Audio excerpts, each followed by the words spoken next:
आणि या संदर्भात आपण बोलणार आहोत. प्रकाश जावडेकर सध्या आपल्या सोबत आहेत. एकंदरीत होत असलेलं हे आंदोलन त्याबरोबरीनं कामकाज जे आहे ते कामकाज धड पद्धतीनं व्हावं तेही झालेलं नाहीये. 5वा दिवस आजचा होता, मात्र तरीही कामकाज जे आहे संसदेत ते होऊ शकलेलं नाहीये. या संदर्भात प्रकाशजी मुळात पहिली आपली भूमिका मांडाल की इतक्या मोठ्या प्रमाणात आंदोलनं होत आहेत, राजीनाम्याची मागणी होतीये आणि सरकारकडनं अजून चर्चा केली जाईल असं म्हटलं जात आहे. नाही, चर्चा सुरू झाली. 2-3 वेळा JP नड्डा आणि जितेंद्र सिंग आंदोलकांशी बोलले. आज सोनम वांगचुक नाही भेटले, त्यांची चर्चा झाली. सोनम वांगचुक यांनी उपोषण सोडलं. आता कोणी जर पूर्वअट घातली की आधी राजीनामा मग चर्चा, असं नाही होत ना. विरोधी पक्ष डेस्परेट झालेत, निराश झालेत, त्यांना सतत पराभव भोगावा लागतोय आणि त्यांची आपापसात कॉम्पिटिशन चालली आहे. म्हणजे काँग्रेस पुढे का समाजवादी पुढे का आम आदमी पुढे, आणि तिघांचंही आपापसातलं पटत नाही हे आता सिद्ध झालेलं आहे. त्यामुळे राजकारण आहे, त्याचं राजकारण म्हणूनच त्याचा विचार केला पाहिजे. आणि शेवटी आता प्रधानमंत्र्यांनी सांगितलं की मी हा कायदा लगेच आणीन.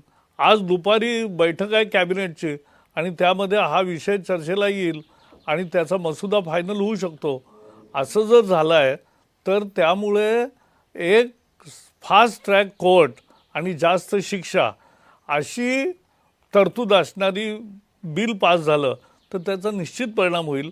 आपण पुण्याला नसरापूरचं प्रकरण किती थोड्या दिवसामध्ये कोर्टाचा निकाल फायनल लागला हे पहा. त्यामुळे असा लागू शकतो आणि असंच लागेल याची खात्री बाळगा. नक्कीच तुम्ही एकीकडे असंही म्हटलेलं आहे, एक सगळ्यात महत्त्वाचा मुद्दा मांडला होता तो म्हणजे आता एक कठोर कायदा केला जाणार आहे आणि त्याचबरोबरीनं विद्यार्थ्यांचं नुकसान होणार नाही याची पूर्णपणे काळजी घेतली जाईल असं म्हटलेलं आहे. पण विरोधक जे आहेत ते अजूनही आक्रमक आहेत. विद्यार्थ्यांपर्यंत तुमची जी भूमिका आहे ती का पोहोचत नाहीये अजून? नाही, पोचते ना. आता मी सांगितलं असं सोनम वांगचुक यांनी उपोषण सोडलं, तेच मुख्य होतं तिथे. आणि जे बाकीचे आंदोलक बसलेत त्यांनाही जाऊन भेटलेत 2 वेळा. त्यामुळे माझा विश्वास आहे की संवादातून शेवटी मार्ग निघतो आणि याही आंदोलनातून मार्ग निघेल. नक्कीच आणखीन एक महत्त्वाचा मुद्दा यामध्ये अधोरेखित करायचा आहे, तो म्हणजे तुम्ही जसं म्हणताय की संवादातनं मार्ग निघेल. आंदोलन अजूनही मागे घेण्यात आलेलं नाहीये. दुसरीकडे आता संपूर्ण भारतभरातनं आंदोलनं व्हायला सुरुवात झाली आहे. विद्यार्थी आक्रमक होत आहेत. त्यांच्यापर्यंत खरंच जो मुद्दा पोहोचायला हवा, पहिला मुद्दा तो म्हणजे राजीनामा. हा प्रधान यांचा राजीनामा का घेतला जात नाही हा सगळ्यात महत्त्वाचा मुद्दा उपस्थित होतोय. त्यावर उत्तर द्या. नाही, हा मुख्य मुद्दा नाही. मूळ मागणी हीच असली पाहिजे आणि आहे असं आम्ही समजतो की परीक्षा निर्दोष पद्धतीने व्हायला पाहिजे आणि सरकार त्यासाठी कटिबद्ध आहे आणि नव्या उपाययोजना करतात. मी शिक्षण मंत्री होतो त्याही वेळेला नीट करून पुन्हा अनेक सुधारणा केल्या. या सतत सुधारणा चालू असतात आणि म्हणून राजीनामा मंत्र्याचा हा मुद्दा नाही आहे. मुद्दा परीक्षा सुधारण्याचा आहे, लीक न होण्याचा आहे. आणि रीनीट घेऊन दाखवली ना, रीनीटमध्ये एकही तक्रार आली नाही. सगळ्या वेळेवर गोष्टी झाल्या, कुठेही लिकेज झालं नाही आणि निकालही ठरल्या दिवशी लागला. आणि आत्ता रीनीटचा जो निकाल लागला आहे त्याचे 11 लाख विद्यार्थी पास झालेत. त्यातल्या 1.5 लाख विद्यार्थ्यांना भारतीय वैद्यकीय शाखेमध्ये प्रवेश मिळणार आहे आणि बाकीचे आहेत ते 40-50 हजार विद्यार्थी हे परदेशात जातात आणि बाकीचे पुढच्या तयारीला लागतात. त्यामुळे तयारी लोक करतायत. त्यामुळे नीटचा रीनीट होऊन ते नीट झालं आहे हे आपल्याला लक्षात येईल. प्रकाशजी, एक बेसिक प्रश्न आहे की या सगळ्या जो घोळ झालेला आहे या सगळ्या घोळाला जबाबदार तुमच्या मते कोण आहे? आमच्या मते राजकारणी जबाबदार आहेत, कारण ते निराशेत गेलेले आहेत. त्यांना हे दिसत आहे की मोदींची लोकप्रियता आणि मोदींचं जनतेमधलं मनामधलं स्थान आणि आदर हा एवढा मोठा आहे की आपल्याला निवडणुकीत भविष्य नाही 29ला सुद्धा, असं त्यांना आता जाणवू लागलं आहे. आणि म्हणून हे निराशेतून जे कुठली काडी मिळेल त्याचा उपयोग करून काही पेटवापेटवी करता येते का किंवा काही ताणता येतं का हे पाहणं चालू आहे. काय म्हणत होते काँग्रेसवाले संसदेच्या आधी की पहिली चर्चा घ्या नीटवर, तर नीटवर चर्चा घ्यायचं सरकारने मान्य केलं पण ते पळून गेले. आता असं कसं चालेल? म्हणजे हे दुटप्पी झाला भूमिका आणि हे राजकारण आहे. ह्या राजकारणाने याला निगेटिव्ह राजकारण म्हणतात आणि यांनी देश पुढे जात नाही आणि यांनी तेही पुढे जाणार नाहीत. पण तुमच्या मते मग धर्मेंद्र प्रधान या सगळ्याला जबाबदार नाहीत?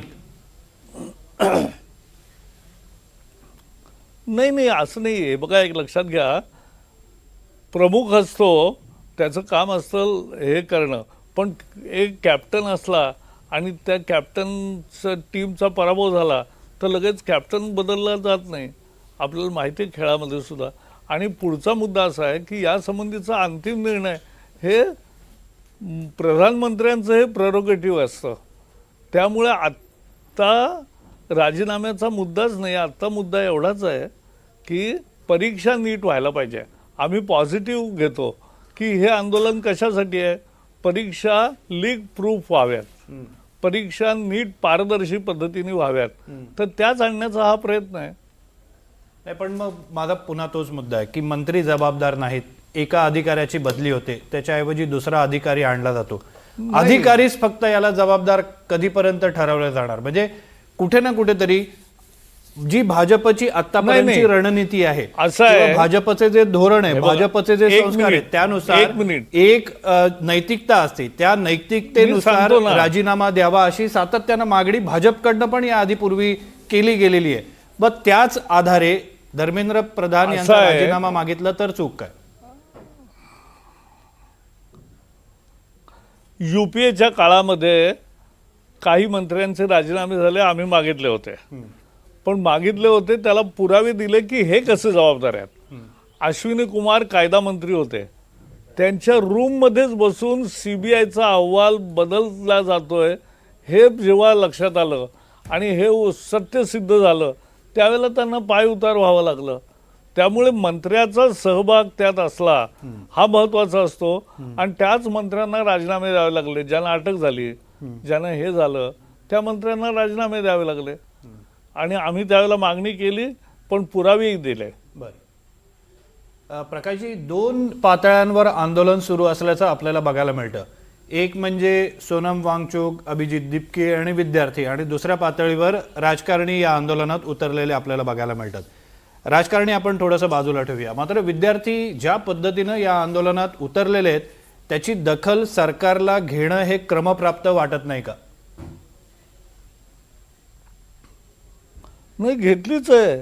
आमचे मंत्री JP नड्डा आणि जितेंद्र सिंग 3 वेळा जाऊन विद्यार्थ्यांशी आंदोलन स्थळी सुद्धा जाऊन भेटलेत आणि चर्चा केली. आता त्याला कोणी पूर्वाट जर घातली की राजीनामा मगच चर्चा, असं नाही होऊ शकत ना. चर्चा आणि संवाद हाच रास्ता असतो पुढे जाण्याचा.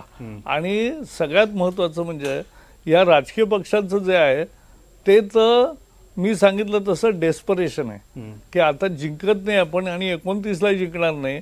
यामुळे निराश झालेले आणि ते जे आंदोलनात 3 छुपे प्रवाह आहेत. पहिला आम आदमी पार्टी, दुसरा काँग्रेस आणि तिसरं समाजवादी पार्टी. हे बोलायला तिघेही इंडिया आघाडी म्हणून या मोदी सरकारविरुद्ध बोलतात, परंतु प्रत्यक्षात हे एकमेकाविरुद्ध लढणार आहेत आणि लढतायत.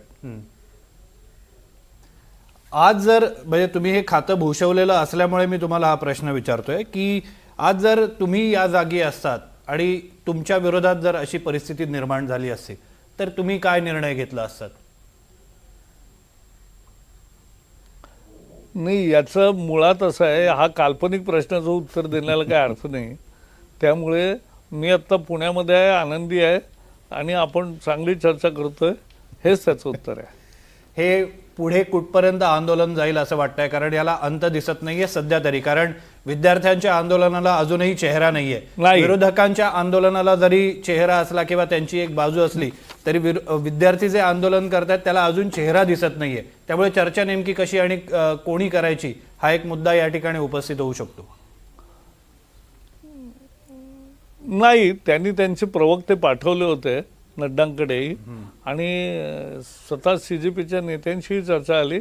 त्यामुळे मला पक्की खात्री आहे की हे लवकरच संपेल आणि देशभरातून आंदोलन संपेल. बरं, एक साहजिक प्रश्न या सगळ्या निमित्तानं विचारावासा वाटतो, कारण या सगळ्या घोटाळ्याचे धागेदोरे हे महाराष्ट्राशी जोडले गेलेले आहेत.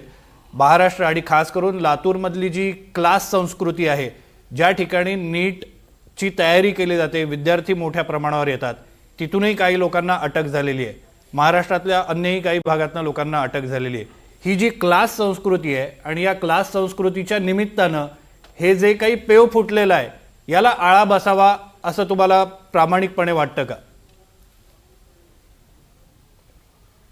असं आहे, शाळेमध्ये आणि कॉलेजमध्ये जर चांगलं शिक्षण मिळालं तर बाहेरच्या क्लासेसला लोक जाणार नाहीत.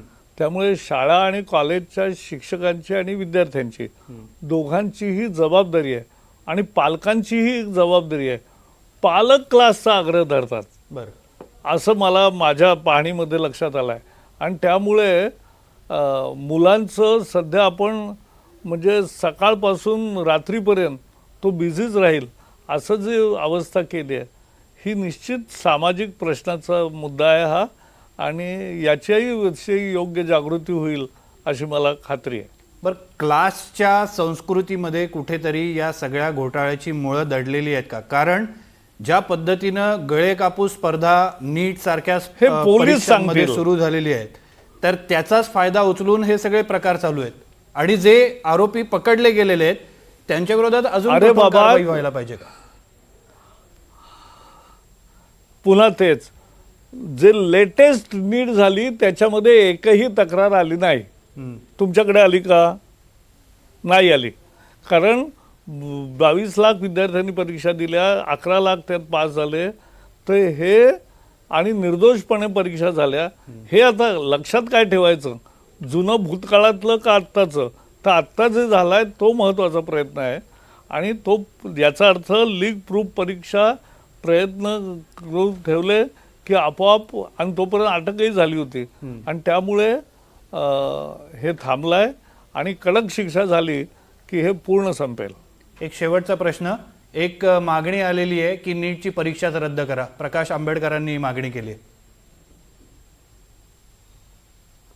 ते वेगळं. आता हे कसं आहे, प्रत्येकाला लोकशाहीमध्ये मत मांडण्याचं स्वातंत्र्य आहे. पण पूर्वी CET होत्या, म्हणजे प्रत्येक कॉलेज किंवा युनिव्हर्सिटी आपली परीक्षा घ्यायची. त्यामुळे राष्ट्रीय स्तरावर एक परीक्षा घ्यावी ही विद्यार्थ्यांची, पालकांची, सगळ्यांची मागणी होती. आणि त्यातूनच आपल्याकडे या परीक्षा सुरू झाल्या, CET आणि नीट. धन्यवाद प्रकाशजी, तुम्ही आमच्याशी संवाद साधला, धन्यवाद. आपली मन मोकळेपणाने मतं मांडलीत, त्याबद्दल मी पुन्हा एकदा प्रज्ञाकडे पुढची सूत्र सोपवतो. नक्कीच. आणि आता प्रकाश जावडेकर यांनी सांगितल्याप्रमाणे आतापर्यंत चर्चेचा जो काही मार्ग आहे तो अवलंबलेला आहे आणि विद्यार्थ्यांपर्यंत आम्ही गेलेलोही आहोत. मात्र आणखीन एक काही मुद्दे जे आहेत ते मात्र यामध्ये उपस्थित होत आहेत. त्या मुद्द्यांना हात घालण्याचा प्रयत्न एकीकडे केला जातोय की या संपूर्ण प्रकरणामध्ये ज्या बाहेरच्या शक्ती आहेत त्या उतरलेल्या आहेत आणि विद्यार्थ्यांना याचा थांग पत्ता नाही अशा स्वरूपाचा दावा सुद्धा केला जातोय. आणि त्यामुळेच एकीकडे आंदोलनकर्ते जे आहेत ते अनभिज्ञ आहेत अनेक गोष्टींपासून असा दावा देखील भाजपकडनं केला जातोय. भाजपचे अनेक महत्त्वाचे नेते हे या आंदोलनाच्या बरोबरीनं दुसरं आंदोलन छेडतायत आणि त्यात ते राहुल गांधी यांचा निषेध नोंदवत आहेत. आणि या संपूर्ण प्रक्रियेमध्ये एक प्रकारे विद्यार्थ्यांच्या आडून राजकारण केलं जातंय असा दावा देखील जोरकसपणे केला जातोय. मात्र अर्थातच या संपूर्ण प्रकरणामध्ये जावडेकर यांनी आंदोलनामागे कशा पद्धतीनं छुपे चेहरे आहेत असंही सांगितलेलं आहे आणि काँग्रेसवर आपवर सुद्धा त्यांनी निशाणा साधलाय.